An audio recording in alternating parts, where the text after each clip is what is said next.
Bagi Bapak Ibu yang berminat untuk memesan e-book PPG PGMI, ketik saja pesan PPG PGMI, kirim WA ke 081 803 358 023.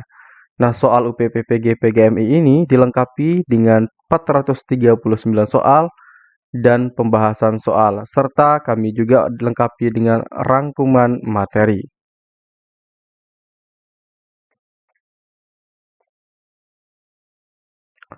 Assalamualaikum warahmatullahi wabarakatuh. Bapak Ibu yang kami hormati, pada kesempatan kali ini kita akan membahas bersama soal UP PPG PGMI Guru Kelas MI. Khusus pada video kali ini, kita akan bahas pada kisi-kisi 31 dan 34 terkait dengan soal KPK dan FPB serta geometri. Baik, kita langsung saja ke slide berikutnya. Sebelum kita membahas soal-soalnya, pertama kita akan membedah kisi-kisi 31. Nah, di kisi-kisi 31 ini nanti Bapak Ibu akan disajikan soal cerita yang berhubungan dengan KPK atau FPB. Mahasiswa dapat menggunakan prinsip KPK atau FPB. Nah, Bapak Ibu, nanti di kisi-kisi 31 ini, Bapak Ibu akan diminta untuk menyelesaikan soal cerita yang terkait dengan KPK ataupun FPB. Baik, kita langsung saja bahas ke soal yang pertama. Lampu A menyala setiap 16 menit sekali, dan lampu B menyala setiap 8 menit sekali. Jika saat ini lampu A dan B menyala secara bersamaan, kedua lampu tersebut akan menyala secara bersamaan lagi pada menit ke titik-titik. Apakah A 12, B 16, C 24, D 32, ataukah E 48? Nah, kalau kita perhatikan dari bentuk soalnya Bapak Ibu semua, nah, lampu A menyala 16 menit, mohon maaf, setiap 6 menit sekali, sedangkan lampu B itu menyala selama 8 menit sekali. Nah, yang ditanyakan kalau kita lihat di sini adalah kapan lampu A dan B menyala secara bersamaan. Nah, jadi kalau pertanyaannya seperti ini, maka ini adalah soal yang terkait dengan KPK, kelipatan persekutuan terkecil. Nah, bagaimana cara menghitung KPK? Nah, baik, caranya adalah seperti ini. Yang pertama, kita buat dulu dua angka ini, yaitu 6 dan 8 menit. Ini untuk memudahkannya 6 dan 8 menit. Kemudian 6 dan 8 menit ini kita bagi dengan berapa sih? 6 dan 8 menit ini sama-sama bisa dibagi berapa? Nah, kita awali dari yang terkecil itu, yaitu dari 1. Tentu keduanya bisa dibagi 1. Kemudian kita mulai dari 2 ya, karena 2. Apakah 6 dan 8 ini bisa dibagi 2? Tentu saja bisa. Baik, kita sama-sama bagi 2. 6 bagi 2 adalah 3. Kemudian 8 dibagi 2, 4. Kemudian berikutnya, kita akan bagi berapa lagi? Nah, kita akan bagi 2 lagi. Nah, ketika salah satu ini bisa dibagi 2, maka kita tetap akan membagi dengan 2. Baik. Nah, 3 dibagi 2 kan tidak bisa. Kita tulis ulang kembali 3. 4 dibagi 2 bisa? Bisa, yaitu hasilnya adalah 2. Kemudian, apakah masih bisa dibagi 2? Tentu masih bisa. Yaitu 2 dibagi 2 kan bisa. Nah, yang 3 dibagi 2 kan tidak bisa. Kita tulis ulang kembali 3. 2 dibagi 2 adalah 1. Nah, sekarang karena ini sudah habis, maka sekarang kita bagi 3 dengan apakah 2 atau 3? Yaitu dengan 3. 3 bagi 3 adalah 1. Di sini cukup sampai di sini. Maka ini sudah selesai kita bagi. Maka langkah berikutnya bagaimana? Nah, untuk menentukan KPK-nya, maka kita kalikan semua pembagi yang ada di sini ya. kita kalikan semua pembagi yang ada di sini, yaitu 2 dikali 2 dikali 2 dikali 3 sama dengan berapa? 2 kali 2 4, 4 kali 2 8, 8 kali 3 24. Maka KPK dari 6 dan 8 yaitu 24. Jadi jawabannya adalah yang C. Maka kedua lampu itu akan menyala secara bersamaan pada menit ke-24. Jadi jawaban yang tepat adalah yang C.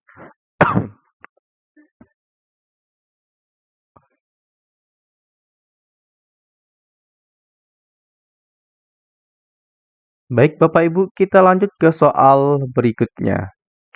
Dalam sebuah keranjang terdapat 32 buah dan dalam satu baskom terdapat 2 buah ceri. Buah apel dan buah ceri akan dimasukkan ke dalam kantong plastik. Masing-masing jenis buah sama banyak pada setiap kantong plastik. Banyak kantong plastik yang diperlukan adalah titik-titik. Baik, kita akan perhatikan soalnya Bapak Ibu. Nah, di sebuah keranjang ada 32 buah.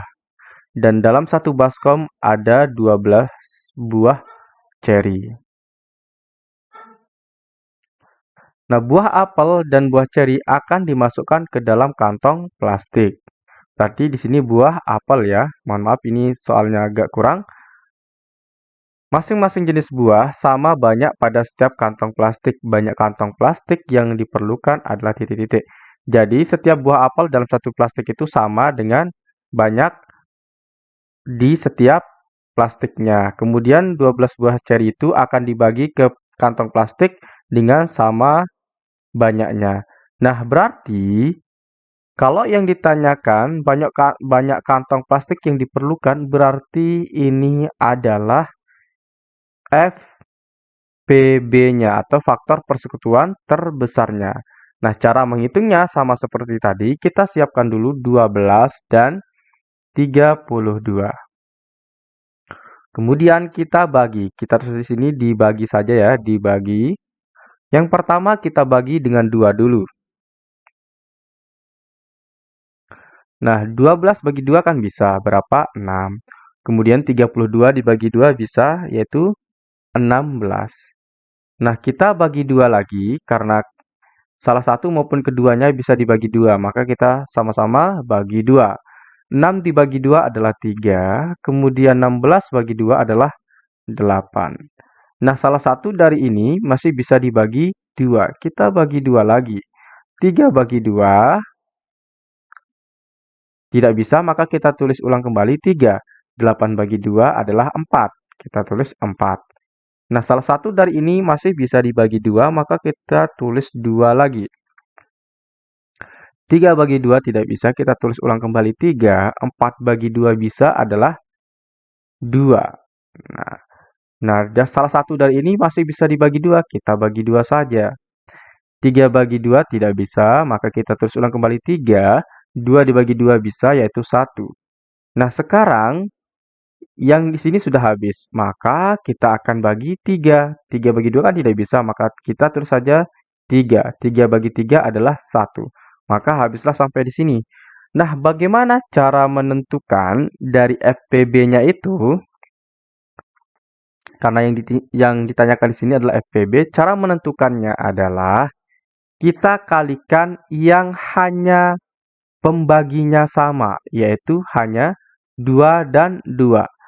Nah, di sini kan 12 dan 32 sama-sama bisa dibagi 2, 6 dan 16 sama-sama bisa dibagi 2, jadi cukup sampai di sini. Nah, kalau mau lebih cepat, nanti Bapak Ibu tidak perlu cari sampai yang ke bawah ini ya, cukup sampai di sini itu untuk mencari FPB. Nah, kalau untuk mencari KPK, Bapak Ibu perlu mencari pembagi semuanya. Jadi untuk FPB kita hanya cukup mengalihkan pembagi yang sama. Baik, di sini berarti 2 dengan 2. Berarti kita kalikan saja langsung nih. 2 dikali 2 sama dengan berapa? Yaitu 4. Jadi, kantong plastik yang diperlukan adalah 4. Jawaban yang tepat adalah yang A. Jadi, FPB-nya adalah 4, jadi jawaban yang tepat adalah yang A. Baik, Bapak Ibu, saya rasa Bapak Ibu sudah mampu memahami soal seperti ini.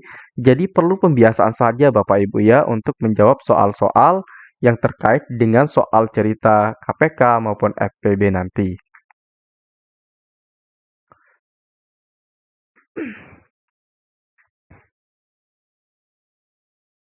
Bagi Bapak Ibu yang berminat untuk mendapatkan e-book soal UP PPG PGMI, silahkan Bapak Ibu ketik saja pesan PPG PGMI, kirim ke WA 081803 358 023. Di e-book ini kami lengkapi dengan rangkuman materi 439 soal serta pembahasan soal.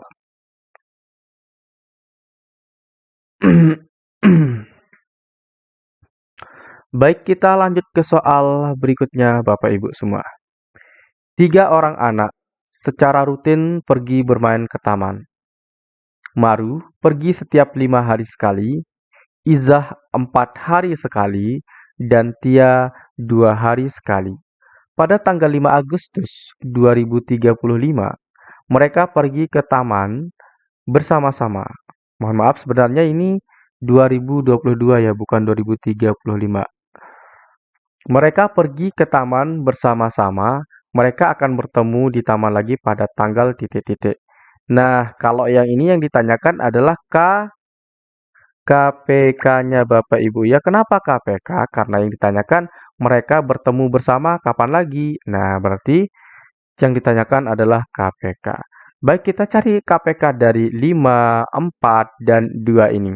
Kita tulis saja langsung 5, 4, dan 2. Kita cari dari yang terkecil dulu yaitu 2. 5 bagi 2 tidak bisa kita tulis ulang kembali 5. 4 bagi 2 bisa yaitu 2. 2 bagi 2 adalah 1. Oke, kita buat seperti ini saja sebagai pemisahnya.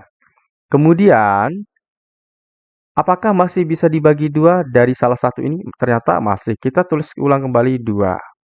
5 bagi 2 tidak bisa, kita cukup tulis 5 kembali. 2 bagi 2 bisa adalah 1. Nah, ini berarti habis nih ya. Sekarang 2. Tidak bisa ya. Sekarang kita pakai 3 juga tidak bisa. 5 bagi 3 tidak bisa. 5 bagi 4 juga tidak bisa. Berarti kita tulis saja 5 langsung. 5 dibagi 5 adalah 1. Jadi untuk mencari KPK-nya, KPK sama dengan 2 dikali 2 dikali 5. Nah, kami ulangi kembali. Untuk mencari KPK, kita akan mengalihkan semua pembaginya ini. Berarti 2 dikali 2 dikali 5. 2 kali 2, 4. 4 kali 5 adalah 20. Berarti 20 hari lagi mereka akan bertemu. Nah, sedangkan mereka pertama kali bertemu pada 5 Agustus. Jadi 20 hari berikutnya mereka akan bertemu pada tanggal 25 Agustus 2022. Jadi jawaban yang tepat adalah yang B. Nah, baik, saya rasa Bapak Ibu sudah bisa ya. Nanti dipelajari saja walaupun Bapak Ibu sudah merasa mampu memahami dan merasa ini sudah gampang menurut Bapak Ibu, tapi jangan pernah diremehkan soal-soal seperti ini. Kenapa Bapak Ibu? Karena kalau kita meremehkan, nanti itu akan membentuk mental yang tidak baik bagi diri kita ya. Oleh sebab itu, walaupun Bapak Ibu sudah merasa soal ini Bapak Ibu sudah kuasai, diulangi kembali, dipelajari kembali.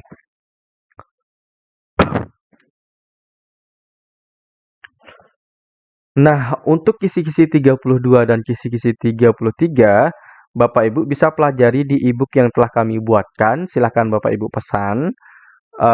Di link deskripsi kami sudah cantumkan nomor kami. Silahkan diklik saja di link di deskripsinya itu ada link yang kami siapkan ya.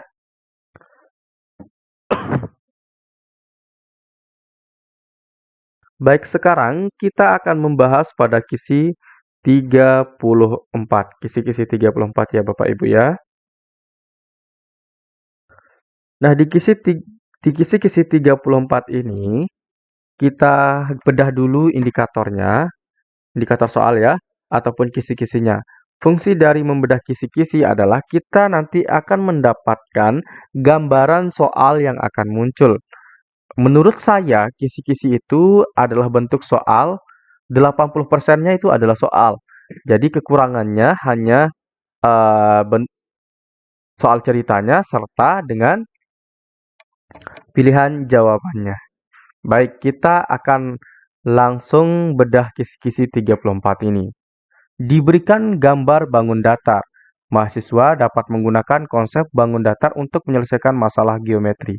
Nah, nanti Bapak Ibu akan diberikan sebuah gambar bangun datar. Nah, dari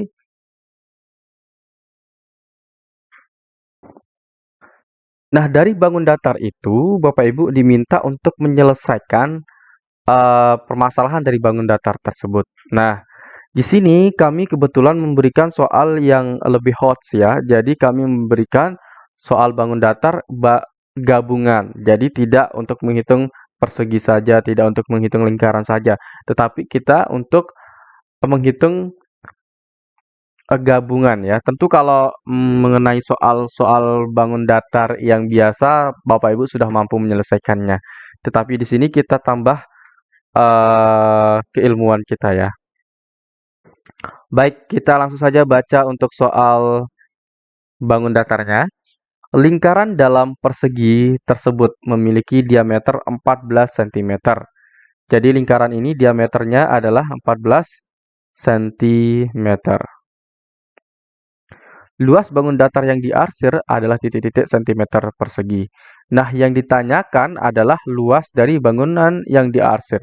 Nah, yang diarsir adalah yang ini, 1, 2, 3, 4. Nah, bagaimana cara mencari luas bangun yang diarsir?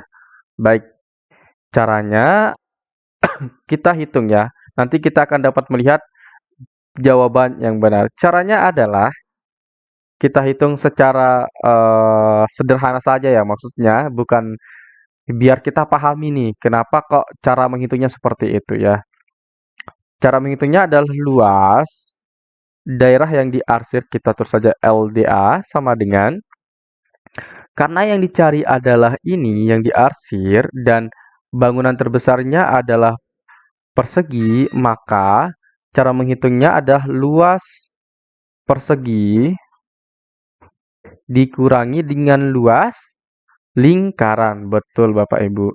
Dikurangi dengan luas lingkaran. Nah, maka kita tulis saja langsung nih luas perseginya. Berarti luas persegi itu rumusnya adalah sisi dikali sisi. Kemudian kita kurangi dengan luas lingkaran. Apa rumus dari luas lingkaran? Yaitu V dikali R kuadrat atau dikali jari-jari kuadrat. Oke, sama dengan sisi kali sisi yaitu 14 dikali 14. Nah, karena diameter ini pasti sama dengan sisi dari persegi yaitu 14. Nah, di sini 14, di sini juga 14. Karena persegi itu memiliki panjang sisi yang sama. Berarti kita kalikan 14 dikali 14. Oke. Diingat-ingat ya. Diameter dari lingkaran ini sama dengan persegi. Kita kurangi dengan V. Kita gunakan V-nya 22/7. Karena di sini diameternya adalah 14. Nah, 14 ini kan bisa dibagi 2 tuh. Jadi kita gunakan 22/7 dikali dengan jari-jari. Nah, jari-jarinya berapa? Nah, jari-jari itu kan setengah dari diameter. Maka jari-jarinya adalah 7 cm. Maka kita tulis 7. Karena di sini kuadrat, maka kita kali 7. Yaitu kita 2 kali ya. 7 dikali 7. Baik, langsung saja kita hitung Bapak Ibu. 14 dikali 14 sama dengan berapa? 196. Kita kurangi dengan 22 Mohon maaf, ini kita tulis ya. 22/7 dikali 7 berapa? Ini kita coret, ini kita coret. Ini tetap 22. Sekarang 22 dikali 7 berapa? Yaitu 154. Berikutnya, kita kurangi nih. 196 dikurangi 154 sama dengan berapa? Yaitu 42. Nah, maka ketemulah luasnya yaitu 42 cm persegi. Jadi jawaban yang tepat adalah jawaban D. Oke. Bapak Ibu sudah bisa ya untuk menyelesaikan soal seperti ini. Baik Bapak Ibu, kita lanjut ke soal berikutnya.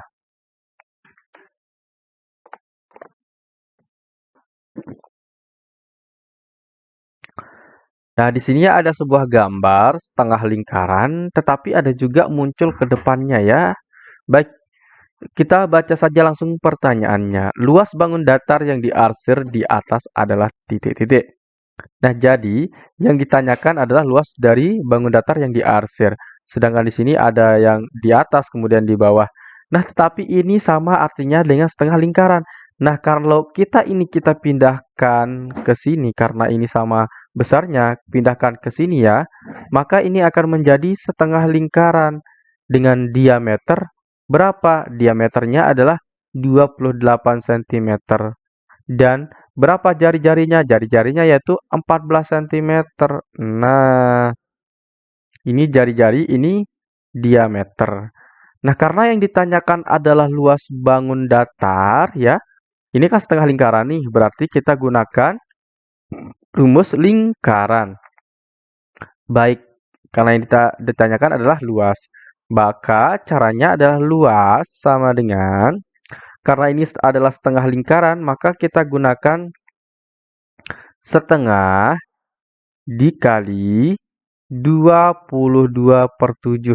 Kenapa kita gunakan 22/7? Oke, sebelum kita ke sini ya, luas lingkaran itu biar kita ingat adalah V dikali R kuadrat. Karena yang ini adalah setengah lingkaran, maka luas setengah lingkaran sama dengan setengah dikali V dikali R kuadrat. Nah, kita langsung saja masukkan ke sini ya, yang ini. Nah, maka setengah dikali 22/7 di jari-jarinya adalah 14 cm ya. Ini adalah jari-jari. Maka kita tulis saja langsung dikali 14 dikali 14. Oke. Baik, kita lanjut. Kita hitung ya Bapak Ibu. Maka luas sama dengan 1/2. Kita tulis kembali 1/2 ini. Kemudian 22/7 dikali 14. 14 bagi 7 sama dengan 2. Maka 22 kali 22 adalah 44. Berikutnya, kita kali lagi 14. Oke. Nah, karena 44 bisa dibagi 2, 44 bagi 2 adalah 22. 1/2 dikali 44 adalah 22 dikali 14. Maka luas sama dengan 22 dikali 14, kita hitung manual. 2 kali 4 adalah 8, 2 kali 1 adalah 2, 2 kali 4 adalah 8, 2 kali 1 adalah 2. Maka sekarang kita tambahkan ini 8, 10 simpan 1, jadinya adalah 308. Maka luas dari setengah lingkaran ini adalah 308 cm persegi. Jadi jawaban yang tepat adalah yang B, yaitu 308 cm. Baik, Bapak Ibu, itu saja yang kita bahas pada video kali ini. Semoga banyak manfaatnya.